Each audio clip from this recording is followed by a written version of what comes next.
sempre tenim novetats molt interessants d'un estil o de l'altre i sempre tenim un convidat, un amic, un company, un geni per a mi, que és Mike Platinas. Mike. Gràcies. Tu que m'estimes massa com a amic, és mutu, Molt bé. Hola a tots, hola DJs de Lleida, hola a tots els que ens veieu a través d'internet també i sobretot els que ens veieu a través de la tele, a través de Lleida Televisió, dic. El programa passat, el divendres passat... Mike, un segon, un incís. He vist que portes una samarreta. Sí. Quina samarreta portes avui? Sí, mira, avui porto una samarreta que és, no sé si es veu bé, Professionals DJs Volum 3. És un dels meus discos i la tinc destruïda. Mira. Home, destruïda. Això és moda, Mike. Tu recordes a Barcelona que hi havia una botiga, que hi havia un dromedari a l'entrada, que allà anaves a comprar roba de segona mà? Perdona, jo allà hi anava a comprar roba de dona.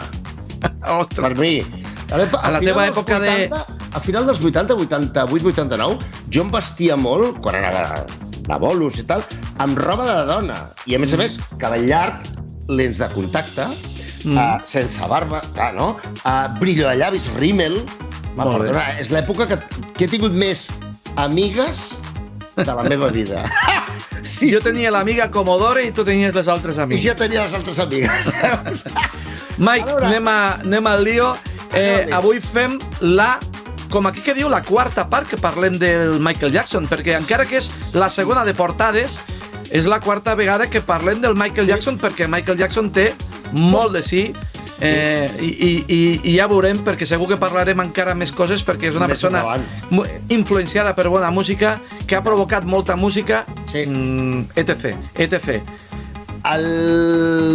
Mira, hem fet 2 capítols de vídeos, la setmana passada, divendres passat vam fer portades, i avui acabem amb les portades més icòniques i més importants de Michael Jackson. Començarem amb el Bad de l'any 1987, que va ser l'última col·laboració entre Michael Jackson i Quincy Jones, el mític Quincy Jones. Va ser la continuació de Thriller, i per això alguns experts diuen que està poc valorat, no està adequadament valorat. Inclús sé que hi ha un documental que parla molt d'aquest disc, perquè és el que estem dient, de que és un disc que va estar super ben treballat.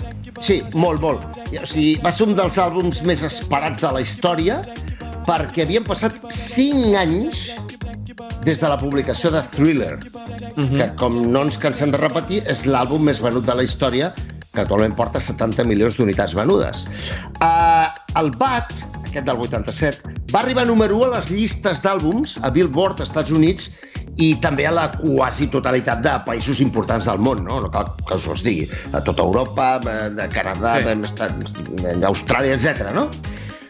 Va guanyar 2 de les 6 nominacions als Grammy que tenia aquell any. Atenció, 6 nominacions als Grammy, que no és poc. I inclús us puc comentar que hi ha una web per posar la teva cara en comptes de la cara de Michael Jackson a la portada. O sigui, a internet sabeu que se les inventen totes. Aquesta web, aquesta és la web, sí?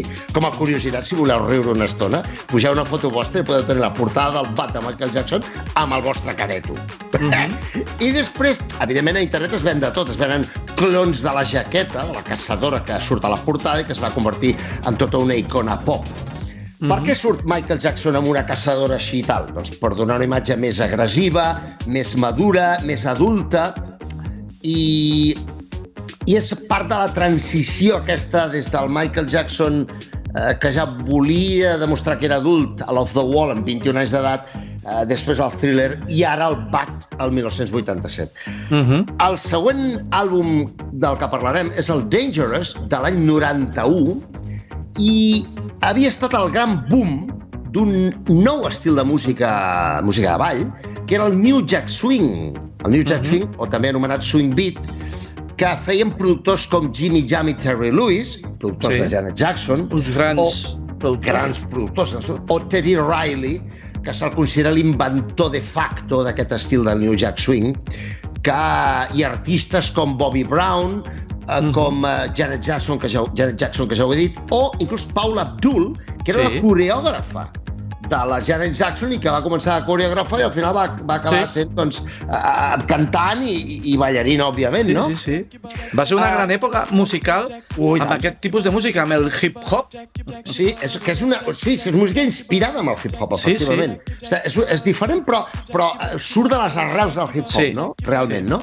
Aquest àlbum, el Dangerous, està produït, com dic, per Teddy Riley, per Bruce Swedien, que Bruce Swedien és el gran enginyer de Michael Jackson, de la segona etapa de Michael Jackson, que és el que una vegada vam comentar aquí, que corre la llegenda urbana de que té la millor col·lecció de micròfons del món, que té més de 1.000 micròfons. Corre la llegenda urbana, no? Tinc la forma de poder arribar a ell, no de forma directa, sinó uns dos productors que són amics seus que li poden preguntar directament si això és cert o no. Prometo que aquesta pregunta un dia serà contestada pel propi Bruce Swedien i sabrem la resposta si és una llegenda urbana o si és real. És un àlbum, el Dangerous, del 91, que va vendre 32 milions de còpies. Sembla que no és res, és una barbaritat. Avui en dia és impensable, almenys en físic. En físic, és que van ser en física, aquí està la clau.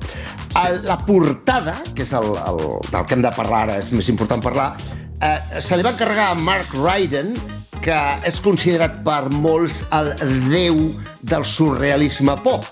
I ell va crear aquesta portada, que és del Dangerous, que és el 8è àlbum d'estudi de Michael Jackson, i com a creatiu ell tenia clients com Stephen King, Leonardo DiCaprio, Robert De Niro, o sigui, ja veieu el nivell a què es movia, o es mou Mark Ryden, o sigui, brutal. En un dels 5 dibuixos de prova de la portada de Dangerous, sortia Michael Jackson com a nen, sense roba, nu, al centre de la portada. Un dels 5 versions en borrador, perquè ens entenguem, allò per les 5 proves, no?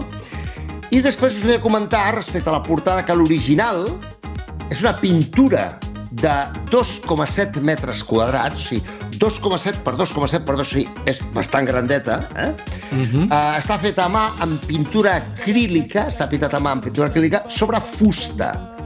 I el Mark Ryden va trigar 7 mesos en fer-la. I està pintat a partir de fotos de Michael Jackson. Ell no va fer una sessió en directe amb Michael Jackson, no. Ell li van donar fotos i a partir de les fotos va preparar la pintura. I una dada molt important. Mark Ryden encara té l'original de la pintura. És que jo et volia preguntar on deu d'estar aquesta pintura. Aquesta pintura, justament, de la qual es va fer la foto per la portada, òbviament, la té el propi Mark Ryden. I una altra cosa us explico. En el món conspiranoic podeu, si teclegeu i busqueu a internet, trobareu moltes webs que expliquen tots els elements, perquè és una portada, com podeu veure, la veieu per aquí, molt barroca, està plena de molts elements, clar, va estar 7 mesos pintant, o sigui, van acudir moltes idees. Doncs, de tots aquests elements, un per un, hi ha webs d'internet que t'expliquen detall per detall, element per element, interpretacions de què significa cada cosa. És un Rue del Percebe, 13 Rue del Percebe, però amb Michael Jackson. Sí, senyor. I per molts experts és la millor portada de la història de Michael Jackson. No tots hi estan d'acord, però la gran majoria diuen que sí, que la portada Dangerous és espectacular i que a més que pots estar 1 hora, 2 hores mirant els detallets. Sí. Així com la setmana passada vas dir que la portada aquella era molt simple i tal, aquí tot lo contrari. Exacte, efectivament. La portada del Off the Wall és simple, la de la Thriller també és simple, però aquesta no, aquesta és una portada complexa, rica en matisos i plena de molts detalls. Hi ha molts i molts detalls, molts. O sigui, us sorprendríeu, no tenim temps material a la tele ni per explicar-ho, però tal. I anem a l'últim àlbum, perquè ja anem justets de temps, veig. És que té un crono, perquè el Manel m'obliga a tenir un crono posat. Perquè em diu, no ens passem de temps, que és la tele. Tens raó, Manel. Doncs sí. Però sempre és interessant igualment, eh? El que passa que, clar, hi ha un límit. Intentem, hi ha un límit, sí. L'última portada, l'últim àlbum del que parlarem avui de Michael Jackson és el History, Past, Present and Future Book 1, de l'any 95.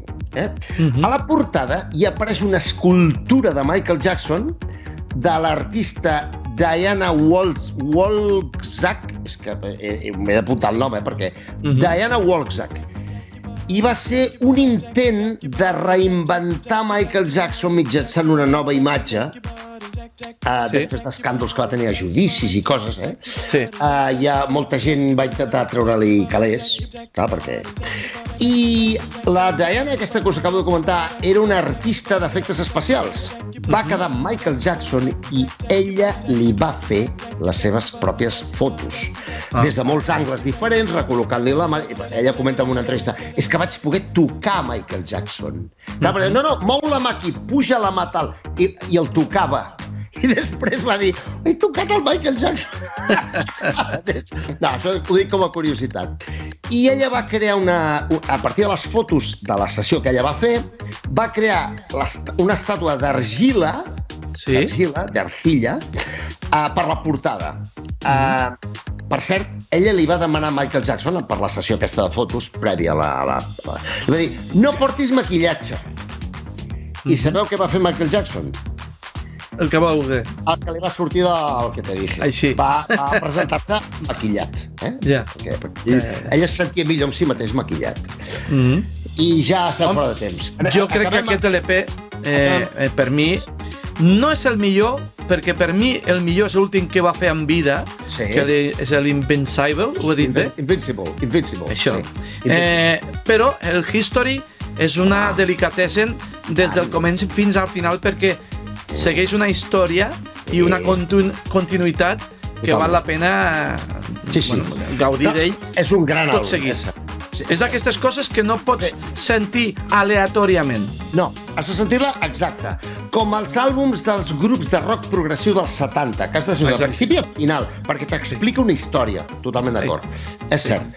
Per acabar us expliquem, perquè estem fora de temps, que la Diana Wolczak va fer una estàtua de 1,22 metres. Mesurava més d'1,20 metre. I després finalment la va recobrir de silicona plàstica per convertir-la en permanent. I amb rotulador i a mà es van afegir 10.000 polígons, tu que controles el tema del 3D, es van afegir 10.000, es van dibuixar 10.000 polígons per poder digitalitzar l'estàtua amb ordinador. I a partir d'aquí es va construir la portada en 3D que veieu. Però està feta a partir d'una estàtua real, una estàtua de veritat. Sí, la portada i el clip que hi havia promocional. Efectivament. Que es veu allà al mig d'una plaça i tal. Sí, senyor. Bé, ho deixem aquí perquè és que et dona per molt Michael Jackson, però divendres que ve tornarem a DJs de Lleida amb més coses guais i amb més sorpreses. Ens hi veiem. Perfecte, Mike, com sempre, moltíssimes gràcies. A vosaltres. Per tu, quin és el millor disc per a tu de Michael Jackson?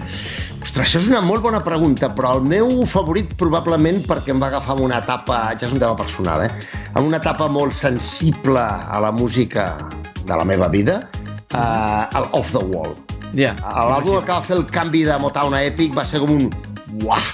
Si, per exemple, Rock With You, jo la trobo una cançó meravellosa, tio. La trobo tan maca, tio. Molt funky i jo soc funkero. Sí, per això.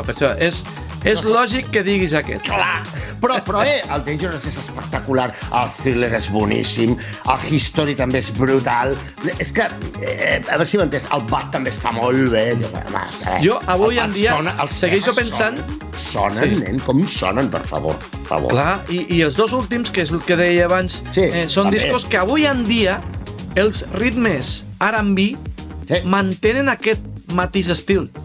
És que ell sempre es va rodejar de gent d'altíssim nivell, d'uns músics percussionistes com el Paulinho da Costa, o sigui, músics d'un nivell, enginyers com el Bruce Swedien, o sigui, és que clar, parlem de gent d'un nivelazo que dius... Clar, no és únicament que Michael Jackson era una gran estrella, sinó que ell s'envoltava dels millors, sempre. Això fa molt, també. Sí. Mike, com sempre, milions de gràcies i ens veiem i ens sentim la setmana vinent. Gràcies. Adéu, Manel. Adéu, DJs de Lleida. Adéu.